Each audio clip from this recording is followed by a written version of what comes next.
আজ চলে এসেছি একটু চাউমিন বানাবো। অ্যাকচুয়ালি বিকেলবেলা না খিদে পেয়ে গেছে আজকে, একটু ছেলেরও পেয়েছে, আমারও পেয়েছে, আর হাজব্যান্ডেরও পেয়েছে, আর শ্বশুরমশাই। অ্যাকচুয়ালি আমরা তাড়াতাড়ি আজকে একটু খেয়ে নিয়েছি, একটু ছুটি আছে সেই জন্য তাড়াতাড়ি খাওয়া দাওয়া করে নিয়েছিলাম। তবে দুপুরবেলায় সবাই গল্প করতে করতে প্রচণ্ড খিদে পেয়ে গেছে মনে হচ্ছে, তো ভাবলাম বাড়িতে আছি যখন একটু চাউমিনই বানিয়ে খাই। বাড়িতে বানিয়ে খেলে আর কি ভালোও হয় খাওয়াটা, আর সবাই মিলে মজা করে খাওয়াও হয়। সেই জন্য বসে গেলাম চাউমিন বানাতে। সেই জন্য আমি ওইদিকে বিনস, গাজর আর হচ্ছে ক্যাপসিকাম যা ছিল মানে পেঁয়াজ সব কিছু একটু কুচি কুচি করে কেটে নিয়েছি। আর দুটো ডিম নিয়ে নিয়েছি। ডিম দিয়ে আর সব কিছু সবজি দিয়ে ভেজিটেবল দিয়ে পরে হচ্ছে চাউমিন বানাবো। আর ঝাল তো অবশ্যই কম দিতে হবে, কারণ ঝাল তো আমাদের একদম খেতে পারে না। সেই জন্য অল্প একটু অর্ধেকটা লঙ্কা কুচিয়ে দিয়ে দেবো। একটু সামান্য না ঝাল হলে আবার ভালোও লাগে না দেখবেন। তো সেই জন্যই অর্ধেকটা লঙ্কা দেবো যাতে ঝাল না হয়। আর যার দরকার সে লঙ্কা চিবিয়ে খাবে আর কি। আমাদের ঘরে অ্যাকচুয়ালি কেউই লঙ্কা খায় না, সেই জন্য অসুবিধা হয় না। তো যাই হোক, আমি এগুলো বসিয়ে দিলাম কড়াইয়ে, তেল দিয়ে পরে একটু সাদা তেল দিলাম আর এগুলো বসিয়ে দিলাম।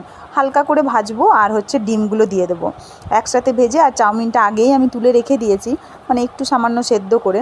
তো সেই জন্য আর কি। তো ডিমটা হচ্ছে দাঁড়ান, আমি একটা হাতে ভাঙতে পারছি না, মোবাইলটাও ধরে আছি তো সেই জন্য। তো ছেলেকে বললাম একটু মোবাইলটা ধর, আমি ডিমটা ভেঙে দিই। তো এই যে ও ডিমটা ধরে আছে, আমি ভাবলাম ডিমগুলো একটু ভেঙে দিই, তারপরে হচ্ছে ইয়ে করব, কী নাম, একটু নুন দিয়ে ডিমগুলো ভেজে নেব। আর হচ্ছে চাউমিনটা না, এই চাউমিন মশলা একটা প্যাকেট থাকে, সেটা না পেলাম না দেখতে। কী জানি আছে, ভেতরে আছে নাকি, পুরো বড় প্যাকেট ছিল তো। তো আর খুঁজতে পারলাম না, তো কী আর করব, চাউমিনের মশলা নাই তো। তো আমি দেখলাম যে ছেলেকে সে আটা ম্যাগি করে দিত, তো ওইটাই বেশ বড় বড় মশলার প্যাকেটগুলো থাকে। ওকে যদি দুটো প্যাকেট করে দিই তো একটা মশলা দিই, মানে অতটা মশলা দিই না, ঝাল টাল হলে খেতে চায় না সেই জন্য। তো ওই রকম দেখছি আমার কাছে দুটো প্যাকেট, একটা আর অর্ধেকটা মতন প্যাকেট আছে। তো ভাবলাম ওইটাই দিয়ে দেবো, ওটা দিয়ে আজকে বানিয়ে দেবো। আর বানানোর পর না, মানে সবাই বলেছিল খুবই টেস্ট হয়েছিল খেতে। আর ওই জন্য ভাবলাম ওই প্যাকেটটা দিয়েই দেখি। অ্যাকচুয়ালি ভাবছিলাম যে কেমন হবে না হবে, তবে ওটাও তো সেই ম্যাগিটা তো চাউমিনের মতনই, ভাবলাম ভালোই হবে। সব এই দেখুন, আমি অর্ধেকটা এটা আর একটা গোটা আছে ওটা দিয়ে দিলাম।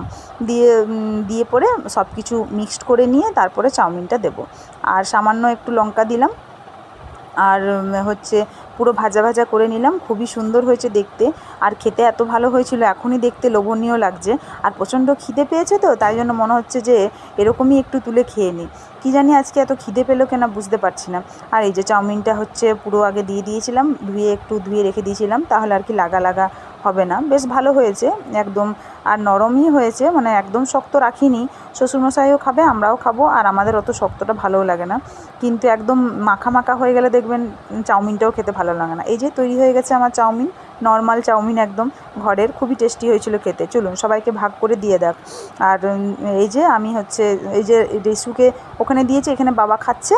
আর এই যে আমারটা আমি নিয়ে নিয়েছি। কেমন লাগলো আপনাদের এই ব্লগটা, ছোট্ট ব্লগটা মানে জানাবেন অবশ্যই। যে ছেলে বলেছে ওর খুব ভালো লেগেছে। বাই বাই সবাইকে, সবাই ভালো থাকবেন, সুস্থ থাকবেন। আর আমি আর ছেলে চাউমিন খাচ্ছি খুব মজা করে, খুবই টেস্টি হয়েছিল। নেক্সট টাইম আবার এরকম বানাবো ভাবছি। আর ছেলে বলছে মা খুব সুন্দর হয়েছে, ও তো একদম হাতে করে খেয়ে নিচ্ছে, ও হাতে করে খেতেই পছন্দ করে চাউমিন, মানে চামচ কিছু ছাড়া। Bye bye.